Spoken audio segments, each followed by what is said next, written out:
ओम गणेशाय नमः। ओम नमः शिवाय। मैं निखिल ज्योतिषाचार्य आप सभी का मेरे चैनल पर पुनः स्वागत करता हूं।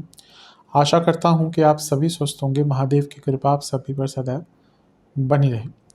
ये वीडियो सिंह यानी कि लियो के लिए बहुत विशेष है, क्योंकि वीडियो है सितंबर 2025 के मासिक राशिफल के बारे में। कैसा रहेगा सितंबर का महीना सिंह के लिए। जो मेरा मासिक राशिफल होता है वो जीवन की मुख्य चीज़ों पर आधारित होता है, जैसे कि सामान्य विश्लेषण, career, business, income, investment, love life, married life, students और सेहत। और इसके साथ ही वीडियो के अंत में कुछ विशेष उपाय भी बताता हूँ, जिसके करने से महीने की सकारात्मकता में वृद्धि अवश्य होती है। यदि आपकी लग्न राशि या चंद्र राशि सिंह है, दोनों ही गाइडेंस के लिए इस राशिफल को देख सकते हैं। जहाँ से आपको ज़्यादा सूट करता है, रिलेट करता है, वहाँ से इसको ऑब्जर्व कीजिए। व्यक्तिगत तौर पे मेरा मानना है कि लग्न से देखेंगे तो अच्छा है। इनकेस नहीं पता है तो चंद्र राशि से भी इसको देख सकते हैं। कुछ विशेष उपाय वीडियो के अंत में भी शेयर करूंगा। शुरू करते हैं। सबसे पहले सामान्य विश्लेषण से ही शुरू करेंगे। लग्न पर दृष्टि डालें तो लग्न पर बहुत ग्रहों का प्रभाव रहेगा। सूर्य, केतु, बुध, ग्रहण दोष लगा हुआ है। तो और ग्रहण दोष किस पे लगा है? सूर्य पर। तो ध्यान दीजिएगा अपनी सेहत का। बुध भी लग्न में है, बुध आदित्य योग है और बुध आपके धनेश हैं और लाभेश हैं, तो उनका धन स्थान में होना अच्छा है। लग्नेश के साथ युति है, ठीक है। केतु का प्रभाव रहेगा, लेकिन धन कारक योग है। रुका धन हो, धन कमाने के नए मौके हों, कोई पुराना पैसा जो फंसा हुआ था उसको वापस लाना हो, इन सब के लिए महीने का जो शुरुआती भाग है वो अच्छा है। इस महीने जो सबसे पहला प्रभाव होगा वो ग्रहण होगा। 2 ग्रहण लग रहे हैं इस महीने। एक तो हमने ग्रहण दोष की बात करी तो सूर्य ऑलरेडी है। एक होता है जो खगोलीय घटना होती है, जो मैं कई बार एक्सप्लेन करता हूँ। तो सप्तम भाव में आपके ग्रहण लग रहा है। पहला ग्रहण लगेगा चंद्र ग्रहण 7 सितंबर को। चंद्र ग्रहण हमेशा पूर्णिमा पर लगेगा और सूर्य ग्रहण हमेशा अमावस्या पर लगेगा। तो ये ग्रहण कहाँ पे लग रहा है? सप्तम भाव पे। तो क्या ध्यान देना है? सबसे ज़्यादा मैरिड लाइफ और बिजनेस दोनों में ही 7 तारीख से 3-4 दिन पहले 3-4 दिन बाद तक का समय बहुत संवेदनशील रहेगा। दोनों में ही प्रॉब्लम आ सकती है, दोनों में ही गड़बड़ हो सकती है। और अपनी इमेज को लेकर और जीवन के बैलेंस को लेकर ये हफ्ते का जो शुरुआती समय है ना, 7 तारीख, इसके जैसे मैंने कहा इसके 3-4 दिन पहले 3-4 दिन बाद, ये ऐसा समय होगा जब जीवन में कई चीज़ें एकदम अनबैलेंस्ड हो जाएंगी। तो यहाँ पे बहुत केयरफुल रहना है। मंगल का गोचर होगा महीने का पहला 13 तारीख को, और वो तीसरे घर में आकर विद्यमान हो जाएंगे। और मंगल जो है वो आपके योग कारक ग्रह हैं, और तीसरे घर के मंगल तो बहुत बली होते हैं। वो भाग्येश भी हैं, वो आपके चतुर्थेश भी हैं। और तीसरे घर में बैठना यानी कि भाग्य भी बढ़ेगा, पराक्रम भी बढ़ेगा। और चौथे घर के स्वामी का अपने से 12वें में बैठना प्रॉपर्टी बेचने के लिए। यहाँ से मंगल का छठे घर और नवम भाव और 10वें घर को देखना, यानी कि कार्य क्षेत्र में, लीगल एस्पेक्ट्स में और जीवन की बढ़ोतरी, हर चीज़ में मंगल का प्रभाव बहुत अच्छा। तो मंगल तो कहीं ना कहीं आपके लिए मंगल का गोचर 13 तारीख के बाद बहुत शुभ अनुभव देकर जाएगा। और जो मंगल है वो गुरु से और राहु से भी दृष्ट है। तो मंगल भाग्येश है, चतुर्थेश है, तो भाग्य और प्रॉपर्टी दोनों की ही वृद्धि इस महीने होती हुई दिख रही है। इसके बाद अगर हम बात करें, मंगल के बाद 2 गोचर होंगे। बुध और शुक्र का सेम डे होगा, यानी कि 15 तारीख को। 15 को बुध और शुक्र दोनों राशि बदलेंगे। शुक्र लग्न में, वहीं बुध आपके धन स्थान में। बुध तो बहुत अच्छी स्थिति में आ गए, धनेश भी हैं, लाभेश भी हैं। लाभेश होने के नाते धन स्थान में बैठना उच्च कोटि का धन योग बनाता है। और यहाँ पे ये दिख रहा है कि करियर, बिजनेस दोनों में ही लाभ मिलेगा। शुक्र की युति केतु के साथ थोड़ी कष्टकारी होती है। यहाँ पे मैरिड लाइफ में भी प्रॉब्लम्स आ सकती है, लव लाइफ में भी प्रॉब्लम्स आ सकती है। और क्योंकि शुक्र दशमेश हैं, तो कार्य क्षेत्र में भी थोड़ी सी प्रॉब्लम, थोड़ी बाधाएं आ सकती हैं। तो ये शुक्र केतु युति, जैसे मैं हर बार कहता ही हूँ कि बहुत अच्छी युति कई चीज़ों के लिए नहीं मानी जाती। और क्योंकि लग्न में बन रही है तो कार्य क्षेत्र में कुछ ज़्यादा ही बाधाएं आ सकती हैं। जब करियर के एरिया पे जाएंगे तो इसकी बात भी करेंगे। इसके बाद सूर्य का गोचर होगा, लग्नेश है, ग्रहण दोष से निकलकर दूसरे घर में बैठ जाएंगे और धन स्थान में धनेश के साथ बैठेंगे, बुध के साथ। तो ये महीना कहीं ना कहीं धन के रूप में तो आपका बहुत अच्छा दिख रहा है, क्योंकि शुरू में बुध लग्न में होंगे, फिर धनेश होने के नाते धन स्थान में होंगे और उनकी लग्नेश सूर्य से युति भी हो जाएगी। महीने के अंत में साल का अंतिम ग्रहण लगेगा, सूर्य ग्रहण। जैसे मैंने कहा था पूर्णिमा पर लगता है चंद्र ग्रहण, तो अमावस्या पर लगता है सूर्य ग्रहण। या फिर कहिए सूर्य ग्रहण केवल अमावस्या पे ही लगता है और चंद्र ग्रहण केवल पूर्णिमा पे ही लगता है। हाँ, यहाँ पे प्रॉब्लम थोड़ी सी आ सकती है क्योंकि अर्थ त्रिकोण में ग्रहण का लगना, दशमेश का केतु के साथ बैठना, ये करियर में थोड़ी बाधाएं दिखा रहा है, गलत फाइनेंशियल डिसीजन दिखा रहा है, कुटुंब में बीमारियां दिखा रहा है और सेहत पर भी प्रभाव दिखा रहा है क्योंकि मारक भाव है और लग्नेश भी यहाँ पर बैठे हुए हैं। तो हफ्ते 21 महीने के 21 तारीख के बाद का समय ना, या 21 तारीख से समय कई चीज़ों में अनिश्चितता लेकर आ सकता है। जॉब, इवन सप्तम से अष्टम में ये होना, बिजनेस में, मैरिड लाइफ में प्रॉब्लम्स, और घर में कलह कलेश, घर में बीमारियां और गलत इन्वेस्टमेंट्स और धन का नुकसान। तो आई थिंक 21 तारीख के बाद ना चीज़ें थोड़ी सी आपके लिए नेगेटिव हो सकती हैं। विशेष प्रेडिक्शन, ये महीना उन लोगों के साथ बिताइए जो आपकी मदद कर सकते हैं। कंसिस्टेंसी पर काम कीजिए, अपने ऊपर प्राइड, अपने ऊपर प्राउड कीजिए कि ना जो भी आपकी अचीवमेंट्स हैं, हर व्यक्ति की प्रॉब्लम्स होती हैं, परिस्थितियां होती हैं, अपने आप को नीचा नहीं देखना चाहिए। सेल्फ डिसिप्लिन बहुत इंपॉर्टेंट है, लेकिन उसके साथ ही हम्बलनेस भी बहुत इंपॉर्टेंट है इस महीने। कम्युनिकेशन पर बहुत विचार करना पड़ेगा, अपने ऊपर विश्वास दिखाना पड़ेगा। डिवोशन की कमी दिख रही है, उस पर काम कीजिए। एक्शन ओरिएंटेड रहिए। इन सब चीज़ों पर काम किया तो अवश्य आगे बढ़ पाएंगे। सिंह वाले एक वॉरियर होते हैं, तो एक वॉरियर की तरह ही आगे बढ़िए। डरिए मत, परिस्थितियां तो ऊपर नीचे सबकी चलती रहती हैं, लेकिन ब्रेव बनिए, बहादुर बनिए, वो आप हैं भी। और अपने मॉरल वैल्यूज से कॉम्प्रोमाइज़ मत कीजिए। भले ही कोई अपना कितना भी हो आपको कॉम्प्रोमाइज़ करने के लिए बोले, लेकिन अपनी मॉरल वैल्यूज से कॉम्प्रोमाइज़ नहीं करना। इन सारी ही चीज़ों पर बहुत ध्यान देने की आवश्यकता है। चलते हैं करियर की तरफ। जहाँ तक जॉब की बात है, कुछ चीज़ें हैं जहाँ पर संभल कर रहना पड़ेगा। 10वें घर के स्वामी शुक्र 15 तारीख तक 12वें घर में है। अगर जॉब चेंज करना चाहते हैं या विदेश में जॉब ढूंढ रहे तो 15 तारीख तक का टाइम बहुत अच्छा है। पहला ग्रहण लगेगा चंद्र ग्रहण कुंभ में 7 तारीख को, जब पूर्णिमा होगी। तो यहाँ पे 2-3 चीज़ें हैं। पहला तो हाथ हाई प्रमोशंस रुक सकती हैं। ये ऐसा महीना, स्पेशली ये विश कीजिए कि प्रमोशन की बात शुरुआती भाग में ना हो, क्योंकि यहाँ पे क्या हो सकता है ना कि लेट्स से कि आपको कन्वे कर दिया जाए कि भाई चांसेस बहुत आई हैं, लेकिन हाथ आई प्रमोशन निकल सकती है। दूसरा, आपकी ना इमेज ख़राब हो सकती है करियर वाइज, प्रोफेशनल इमेज जो है आपकी ख़राब हो सकती है, तो अपने इमेज को लेकर थोड़ा ध्यान दीजिएगा। पहला गोचर जो मंगल का है वो बहुत अच्छा होगा, क्योंकि मंगल योग कारक हैं। 13 तारीख को जब आपके तीसरे घर में आएंगे तो यहाँ से वो आपके 10वें घर को 8वीं दृष्टि से देखेंगे। तो ये अपने आप में अंकित करता है कि करियर में आगे बढ़ने के जो मौके हैं वो मिलेंगे, कई कार्य बनना शुरू हो जाएंगे, जो कि अच्छी चीज़ है।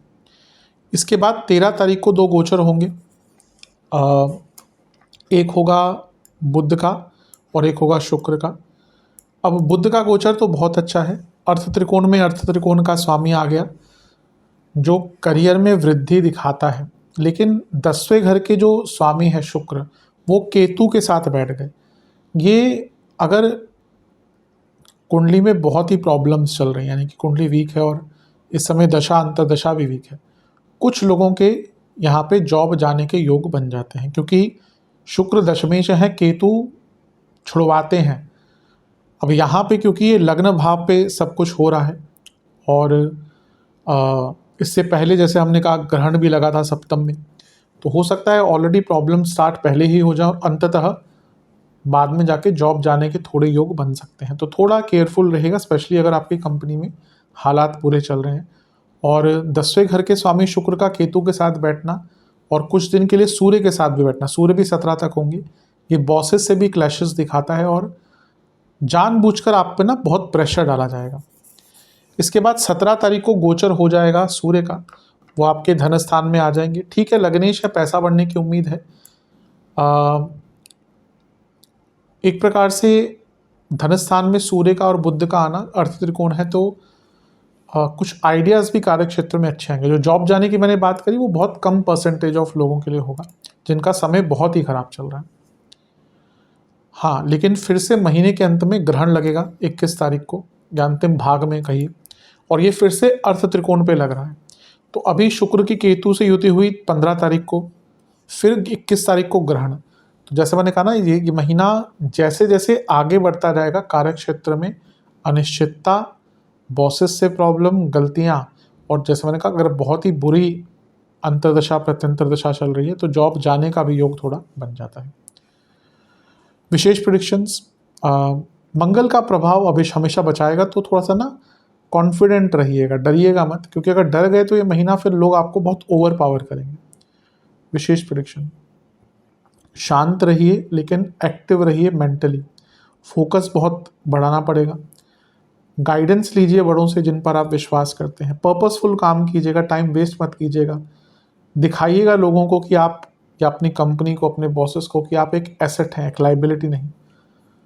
अपनी गलतियों को मानकर ठीक करने का प्रयास कीजिए। जहाँ पे पेशेंस दिखानी है वहाँ पे पेशेंस, जहाँ डिटर्मिनेशन की आवश्यकता है वहाँ डिटर्मिनेशन, और अपनी गलतियों को मानकर उनको ठीक करने का प्रयास कीजिए।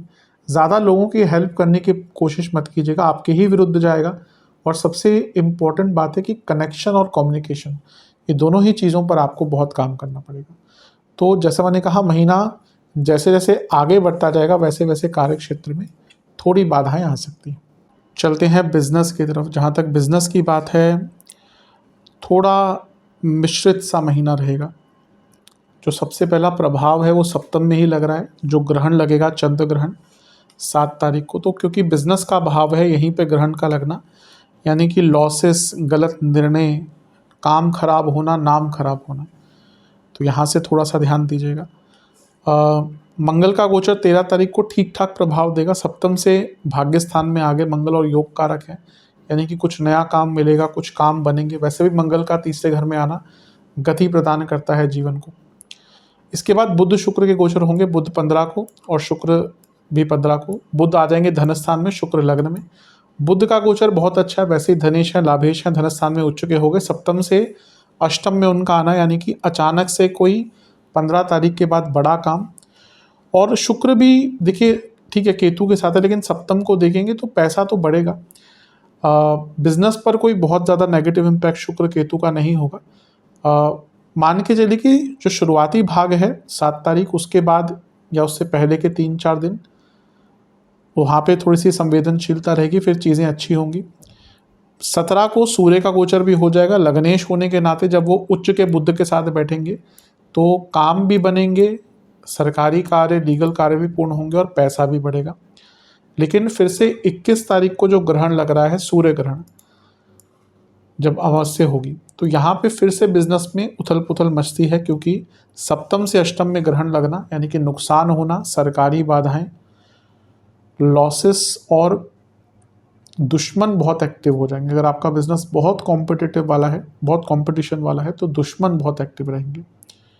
और बहुत गलतियां भी बिजनेस में हो सकती है। आपका मैन्युफैक्चरिंग का काम है, प्रोडक्ट ही ख़राब हो गया, रॉ मटेरियल ही ख़राब आ गया, कोई मशीनरी ख़राब हो गई कि जिससे आपका पूरा जो वर्क फ्लो है वो बिगड़ गया।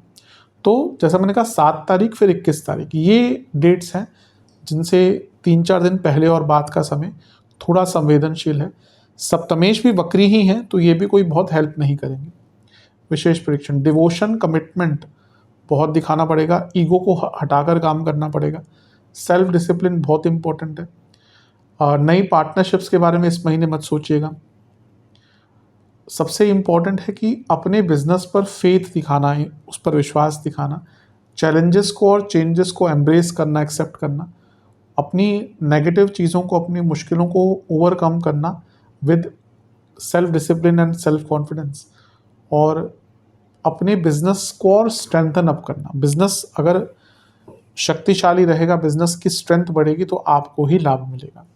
तो महीना जैसे मैंने कहा पूरा तो बुरा नहीं है, लेकिन कुछ डेट्स अवश्य हैं जो आपको जहाँ पे केयरफुल रहना है। इनकम, इन्वेस्टमेंट, एक्सपेंसेस, इनकम के हिसाब से तो महीना अच्छा ही है। बुध लग्न में रहेंगे, धनेश हैं, लाभेश हैं, उसके बाद भी वो धन स्थान में ही आ जाएंगे। लाभ स्थान में गुरु बैठे हुए हैं, लाभ स्थान को राहु देख रहे हैं, राहु गुरु प्रभावित कर रहे हैं, तो पैसा तो आएगा ही, इसमें कोई दो राय नहीं है। इन्वेस्टमेंट की बात करें, शुरुआती 10 दिन अच्छे हैं, बीच के 10 दिन बिल्कुल अच्छे नहीं है, अंतिम 10 दिन थोड़ा केयरफुल रहकर। खर्चों की अगर हम बात करें, शुरुआती 15 दिन तो बहुत ही खर्चा होने वाला है। इस महीने लग्जरीज पर, वैकेशंस पर, घूमने फिरने पर, घूमना फिरना मतलब कि ज़्यादा पर्सनल लाइफ की ही बात कर रहा हूँ, सरकारी चीज़ों पर, धार्मिक चीज़ों पर, जीवन में बड़े बदलाव लाने पर थोड़ा सेहत पर अपने और अपने घर वालों की खर्चा होता हुआ दिख रहा है। जिन लोगों को प्लांटेशन या अपने घर में बहुत ज़्यादा पेड़ पौधे लगाने का शौक है, आई थिंक यहाँ पे इस महीने कई लोग वो भी करेंगे। नर्सरी आदि का, जो अपने घर में छोटी सी नर्सरी लगाते हैं या छोटे पेड़ लगाते हैं, उस पर भी खर्चा अच्छा खासा होता है। घर के रूपांतरण पर खर्चा होता हुआ दिख रहा है। कुछ इमोशनल बाइंग भी होंगी। कुछ सोशल इवेंट्स भी इस महीने काफ़ी दिख रहे हैं। और इसके साथ ही अगर आपके घर में बच्चे हैं तो उनके रख रखाव पर, उनकी पढ़ाई पर, और फिर से कहूँगा धार्मिक चीज़ों पर इस महीने बहुत ज़्यादा खर्चा होता हुआ दिख रहा है। कुछ डोनेशंस भी आई थिंक आप करेंगे। ऑब्वियसली खर्चा तो मानते ही हैं उसको। चलते हैं रिलेशनशिप की तरफ। रिलेशनशिप के लिए ये महीना थोड़ा अप्स एंड डाउन्स वाला है, उस पर बाद में आते हैं। नो कॉन्टैक्ट सिचुएशन, पूरे चांसेस हैं कि बात दोबारा स्टार्ट हो जाए। नए रिलेशनशिप के चांसेस फिर भी मैं कहूँगा उतने नहीं है, लेकिन हाँ, नया जो पुराने अगर बातचीत बंद हो गई थी तो स्टार्ट हो सकती है। अगर बात करें रिलेशनशिप की, पंचम भाव पर प्रभाव देखिए। पहला तो मंगल 13 तारीख तक देखते रहेंगे और गुरु भी देखते रहेंगे। अब दोनों ही क्या है, मंगल तो ऊर्जात्मक ग्रह है और गुरु की स्पीड बहुत तेज़ है, वो बहुत ज़्यादा अतिचारी हो गए हैं इस टाइम पे। और शुक्र जो कारक हैं वो भी 15 तारीख तक 12वें घर में दिखेंगे। तो यहाँ पे और वक्री शनि का प्रभाव भी है पंचम पर। ये सारी ही चीज़ें बता रही हैं कि ये महीना because of too much expectations तंग करेगा। जब हम एक्सपेक्टेशंस बहुत रखते हैं ना तो प्रॉब्लम्स आती ही हैं, और ये महीना वैसा ही दिख रहा है। एक्सपेक्टेशंस के कारण, बट ज़्यादा कहिए कि because of too many expectations problems आ सकती हैं। पहला जो प्रभाव होगा, ग्रहण होगा। पंचम से तीसरे में 7 तारीख को ग्रहण लगेगा, तो ये अंकित करता है कि कम्युनिकेशन प्रॉब्लम्स। 13 तारीख को मंगल का गोचर हो जाएगा, तो यहाँ से थोड़ी चीज़ें अच्छी होंगी, क्योंकि मंगल का पंचम से प्रभाव हट जाएगा। बुध शुक्र का गोचर साथ में ही होगा, 15 तारीख को साथ में, मतलब कि एक ही डेट को होगा। तो बुध का दूसरे घर में आके उच्च का होना यानी कि ठीक ठाक है, कोई बहुत बुरा प्रभाव नहीं है। लेकिन शुक्र का केतु के साथ बैठ जाना, ये फिर से दिखाता है कि 15 तारीख के बाद डिटैचमेंट्स, एक दूसरे के प्रति आकर्षण ना होना, एक दूसरे को नापसंद करना, ये चीज़ें बढ़ जाएंगी। सूर्य का गोचर होगा फिर से 17 तारीख को, कोई बहुत बुरा प्रभाव नहीं होगा इसका। हाँ, ये हो सकता है कि बाकी चीज़ें इतनी ओवर पावरिंग हो जाए कि आप अपने रिलेशन की तरफ ध्यान ना दे पाएँ। और फिर से 21 तारीख को ग्रहण भी यही दिखा रहा है कि बाकी परिस्थितियाँ इतनी ओवर पावरिंग हो जाएगी कि आप अपने पार्टनर के प्रति ज़्यादा ध्यान नहीं दे पाएंगे और उसके कारण प्रॉब्लम्स आएंगी। तो जैसे मैंने कहा ना कि थोड़ा मिश्रित प्रकार सा ही दिख रहा है महीना। मैं यही कहूँगा कि एक्सपेक्टेशन जितनी कम रख सकते हैं उतना ही रिलेशनशिप अच्छा रहेगा। स्पेशल प्रेडिक्शन, पैशन रखिएगा, बातें व्यंग्यात्मक रूप से मत कहिएगा, और एक प्रकार से स्पष्ट वाणी रखिएगा। कभी कभी होता है ना कि मुहावरों में कुछ बोलते हैं या इनडायरेक्टली कुछ बोलते हैं, इस महीने मत कीजिएगा वो चीज़ें। छोटी मोटी गलतियों को माफ़ करिएगा। अपने साथ टाइम स्पेंड कीजिएगा, एक ब्रेक लीजिए।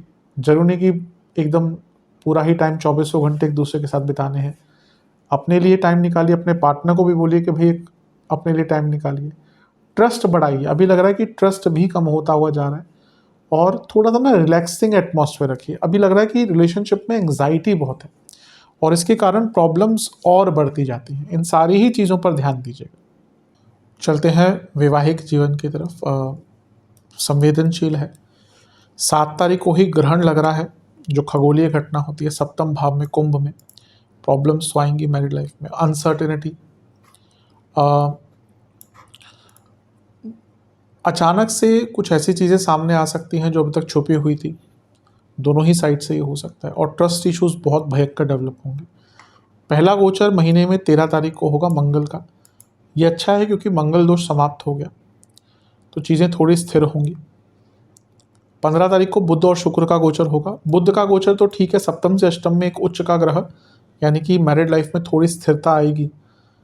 लेकिन शुक्र की युति केतु से at the same time detachment दिखाता है, तो बुध थोड़ा कम्युनिकेशन बेटर कर सकते हैं, लेकिन शुक्र केतु युति भी ना मैरिड लाइफ के लिए अच्छी नहीं होती। और यहाँ से तो ये सारे ही ग्रह सप्तम पर प्रभाव डाल रहे होंगे, और सप्तम पर एक अतिचारी ग्रह भी प्रभाव डाल रहा है, गुरु।